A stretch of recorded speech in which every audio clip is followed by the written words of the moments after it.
If you've ever opened Binance and immediately thought, yeah, I'm not touching anything here, this episode is yours. Because the hardest part of crypto for most people is not risk, it's confusion. Too many tabs, too many numbers, too many things, all of this moving at once. And today, we're not learning how to trade. We're not learning how to make money. We're simply learning where things live in the app. Now, think of this episode as learning the layout of a new city. Okay, you don't need to know every street.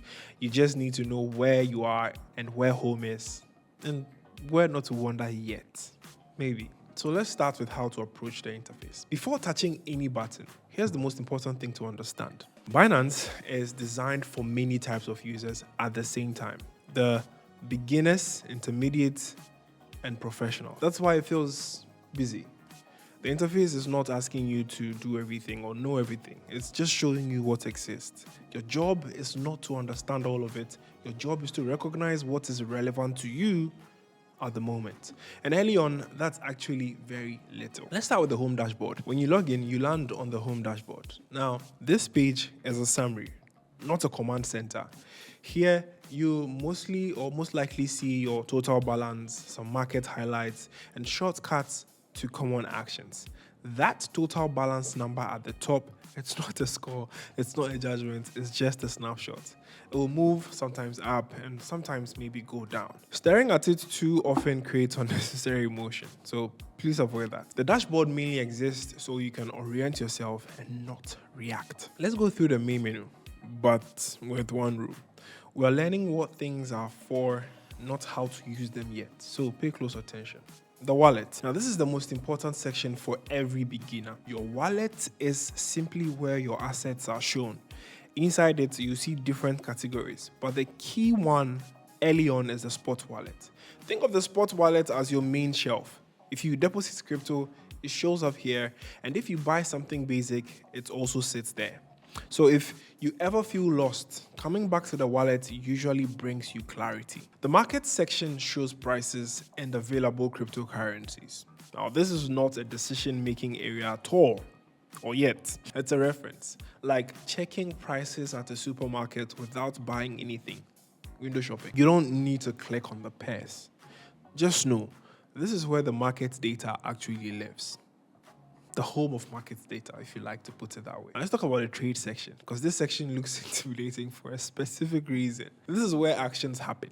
Buying, selling, converting, mostly. And here's the key point. You don't need to be here yet. Again, knowing where trading happens is enough for now. We'll go deep into this later, but slowly. Let's take a look at the other sections. You may see sections related to earning, learning, or some advanced tools. Right now, you're allowed to ignore them completely. Learning crypto is not about using everything. It's about using the right things at the right time.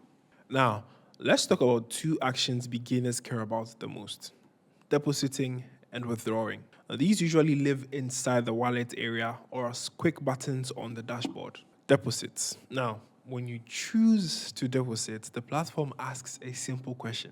Are you depositing crypto or something else? If it's crypto, you see a coin selection, a network option, and a wallet address. This is where patience matters. The interface gives you warnings, not to scare you, but to slow you down. Reading them carefully is part of using the platform correctly. Withdrawals work in the opposite direction. You choose where funds are going, which network to use, and how much. Now, this is not something to rush.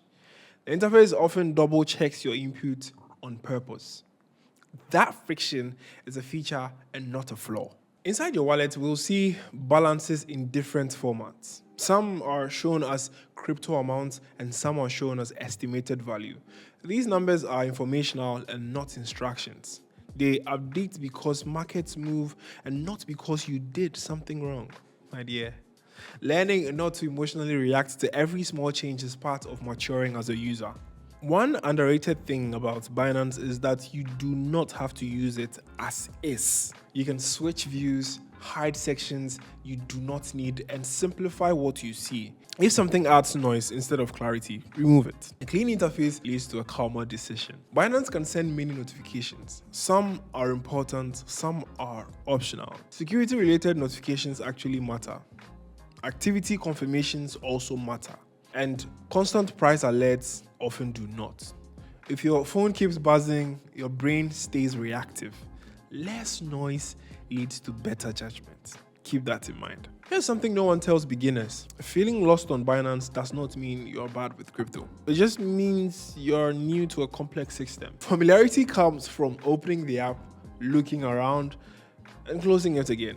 That counts. You don't need to do something every time you log in. By now, you should be able to open Binance without anxiety. Know where your wallet is, recognize where deposits and withdrawals live, and understand which areas you can safely ignore. That's real progress.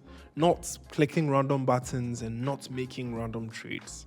Understanding the layout is very, very important. Crypto platforms feel intimidating when you think you're supposed to act.